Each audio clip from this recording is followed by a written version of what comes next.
Son dakika var mı? Kaç kişi çıkarıldığına dair Hakan abi?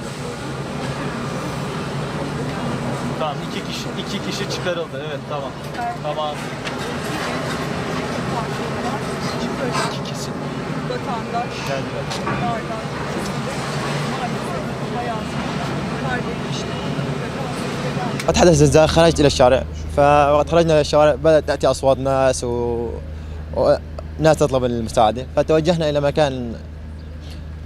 مكان الصوت فوجدنا انه الناس تملا الشوارع والبناء قد هدم. Olayın olduğu gece spor salonundaydı. Spor yapıyordu. Deprem olduğu anda spor salonundan panik bir şekilde çıktı. İnsanların sesini duydu. Duyur duymaz sese koştu. Geldi buraya. Binanın yıkılmış halini gördü. Sonra ne yaptı? ايش عملت بعدين؟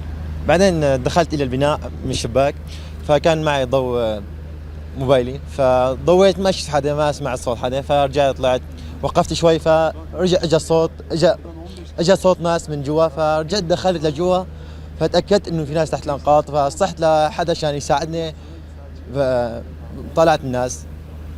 Diyor ki ben pencereden binanın içine girdim. İlk girdiğimde hiç kimsenin sesini duymadım, hiç kimseyi görmedim. Çıktım dışarıya. Yine ses duydu binanın içinden. Yine girdi. Telefonun ışığıyla tabii girdi. Bir insan var mı yok mu emin olmak istedi. Emin olduktan sonra bir dışarıdaki insanlardan yardım isteyerek kazmaya başladı. Yardım etmeye başladı. حسيت انه هالشيء هذا مثل ما انه صاير بسوريا والناس بسوريا بيطلبوا مساعده، انا لازم اساعد هالشعب هون وهنهم بحاجه مثلا انه حدا يساعدهم، فانا قدمت لهالشيء وصرت ساعدهم لانه هذا الشيء مارق عليه بسوريا وسوريا عم بيصير وعم بيتكرر كل يوم وكل يوم عم بتموت عشرات شهداء، عم توقع عشرات شهداء، عشرات اطفال عم يسقطوا شهداء،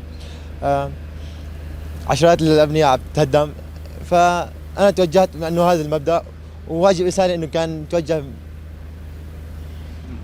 Diyor ki bu olay zaten Suriye'de her gün yaşanıyor. Kendimi Suriye'de hissettim.